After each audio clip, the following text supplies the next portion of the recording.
بسم اللہ الرحمن الرحیم۔ ناظرین کرام، موسیٰ سعید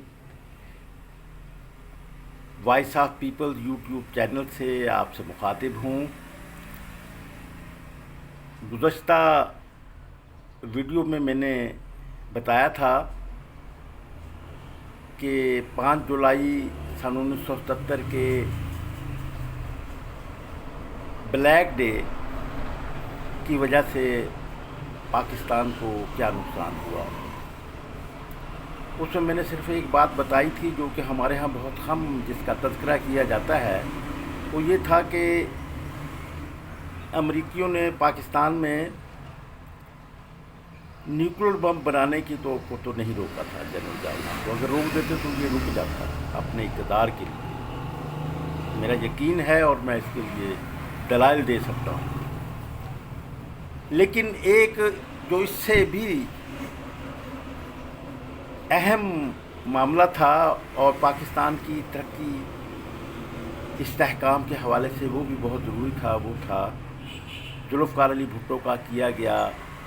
فرانس کی حکومت سے ایٹمی بجلی گھر کا معاہدہ۔ وہ یقیناً اس میں نے بتایا تھا کہ اگر وہ ایٹمی بجلی گھر کا معاہدہ منسوخ نہ ہوتا تو پاکستان میں آج بجلی کا بحران نہ ہوتا، بلکہ پاکستان میں اس نیوکلیئر بجلی گھر سے اتنے مزید بجلی گھر پیدا ہو چکے ہوتے کہ آج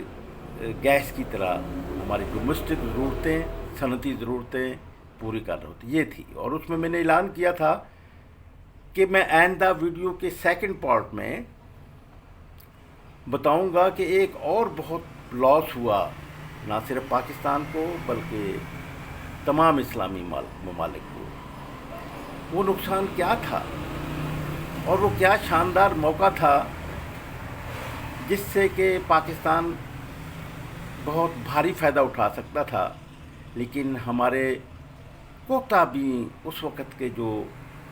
فوجی حکمران تھے اور فوجی حکمرانوں کے ساتھ جو مذہبی جماعتیں اور سیاسی جماعتیں دائیں بازو کی جو جڑی ہوئی تھیں، مفادات کے حوالے سے پارٹنر بنی ہوئی تھی، ان کی وجہ سے نقصان پہنچا۔ ناظرین کرام، سن 78 میں انقلاب آ گیا، سوشلسٹ انقلاب افغانستان میں۔ میں اس حوالے سے ضرور بتاؤں گا کہ ایک تھیوری جو اس وقت بھی بتائی جا رہی تھی وہ یہ تھی کہ پاکستان میں ذوالفقار علی بھٹو کی امریکہ کے لیے جو ناپسندیدہ حکومت تھی اس کو فوجی کو کے ذریعے سے ختم کروایا گیا۔ پھر اندرا گاندھی کی حکومت کو ایک جمہوری عمل کے ذریعے سے الیکشن میں شکست دلوائی گئی۔ پھر بندرا نائکے کی امریکہ کی ناپسندیدہ حکومت کو ہٹایا گیا۔ اب امریکی پیش قدمی کرنا چاہتے تھے افغانستان میں، جس کے رد عمل میں سوویت یونین نے فوجی کو کے ذریعے سے صدر سردار داؤد کا تختہ الٹوایا اور نور محمد ترکی کو جیل سے نکلوا کر سوشلسٹ انقلاب کو مکمل کیا۔ تو یہ ایک موقع تھا سوچنے کا۔ امریکی بہت سخت پریشان تھے۔ ناظرین کرام، مجھے یہ 1981 کی بات ہے کہ لاسٹ میں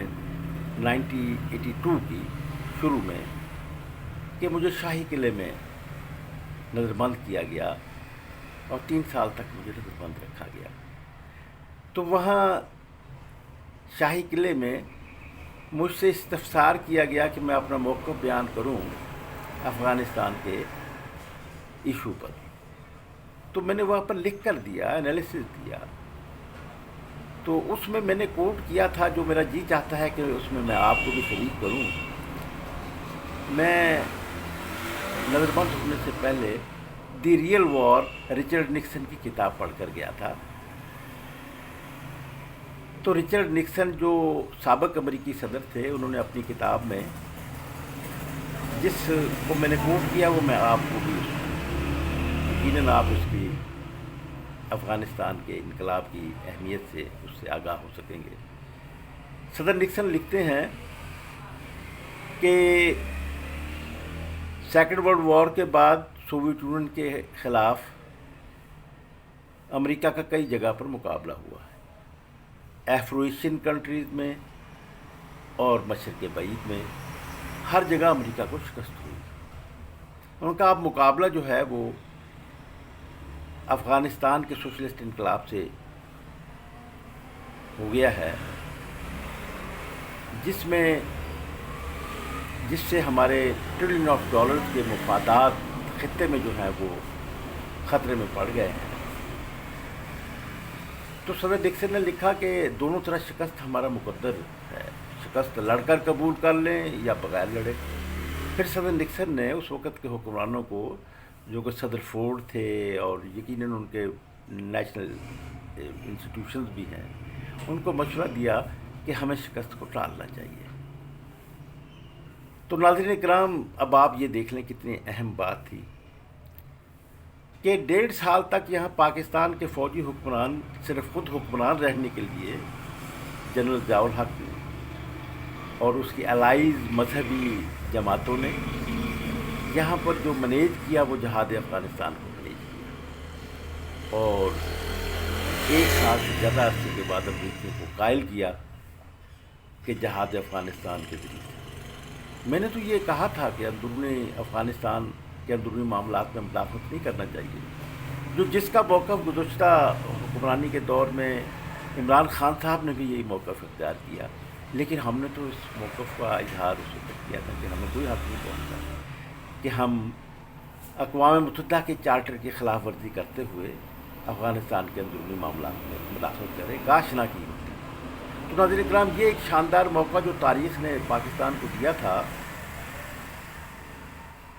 وہ اس طرح تھا کہ پاکستان کے حکمران امریکیوں کو کہہ سکتے تھے کہ اگر اس خطے میں ٹریلین آف ڈالرز کے اپنے مفادات کو بچانا ہے تو پھر پاکستان کو مغربی جرمنی کی طرح ڈیولپ کر دیجیے، جنوبی کوریا کی طرح ڈیولپ کر دیجیے۔ تو یہ ایک تھریٹ تھا، سوشلسٹ انقلاب کا تھریٹ جو تھا، افغانستان سوشلسٹ انقلاب کے اس تھریٹ کو استعمال کیا جاتا، اور میں یہ سمجھتا ہوں کہ امریکی اس پر یقیناً اگر وہ جرمنی میں یہ کلیہ استعمال کر سکتے تھے، اگر وہ جنوبی کوریا میں یہ شمالی کوریا کے چیلنج سے نمٹنے کے لیے کر سکتے تھے، تو پھر پاکستان میں بھی وہی کلیہ، پاکستان ایک کیپٹلسٹ ملک کے طور پر انڈسٹریلائز ہو جاتا، ترقی یافتہ ہو جاتا، اور آج جنوبی کوریا کی طرح اور مغربی جرمنی کی طرح امیر ہوتا۔ ناظرین کرام، یہ ایک بہت موقع، اور یہ ایک بہت چھوٹے ذہن والی گریڈی جو مذہبی فنڈامنٹلزم پہ وہی یہ کوتاہی کر سکتی تھی، اور یہ بلیک چیپٹر جو ہے یہ جنرل ضیاء الحق اور اس کی مددگار پارٹی سے آتا ہے، جسے تاریخ مستقبل میں مزید ثابت کرے گی۔ ناظرین کرام، میرے خیالات پسند آئے ہوں